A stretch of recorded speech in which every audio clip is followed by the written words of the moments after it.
നീ project delay പറയുന്നു, ജീവൻ അപകടത്തിലാവുന്ന കൺസ്ട്രക്ഷനെ delay എന്ന് വിളിക്കരുത്. IS 456, IS 251 എല്ലാം ക്ലിയർ ആയിട്ട് പറയുന്നു. Proper cover plus proper reinforcement placement, safe structure. IS code കാണിച്ചാൽ മാത്രം പോരാ.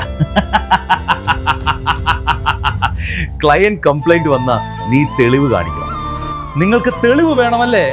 എന്റെ ഹൈടെക് പവർ ഉപയോഗിച്ച് ഞാൻ നിങ്ങൾക്ക് തെളിവ് നൽകാം.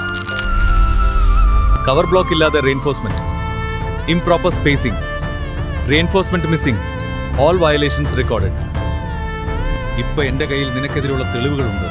നിന്റെ തെറ്റായ ജോലികൾ നിർത്തുന്നത് നിനക്ക് തന്നെ നല്ലത്. എന്റെ അച്ഛനെ ഉടൻ വിട്ടയക്കൂ. നിനക്ക് ഇഷ്ടമുള്ള എല്ലാം ചെയ്തോ, പക്ഷെ ഇന്ന് കോൺക്രീറ്റ് നടക്കും. നീയും നിന്റെ അച്ഛനും ഇവിടെ ഉണ്ടാവും. കോൺക്രീറ്റ് നടക്കാൻ നീ സമ്മതിക്കണം. ഇല്ലെങ്കിൽ യു ആൻഡ് യുവർ അച്ഛനും കോൺക്രീറ്റിനൊപ്പം പോകും. Calling police initiated. സർ, ഞാൻ എഞ്ചിനീയർമാൻ. ഇവിടെ എന്റെ അച്ഛന്റെ സൈറ്റിലാണ് ഞാൻ.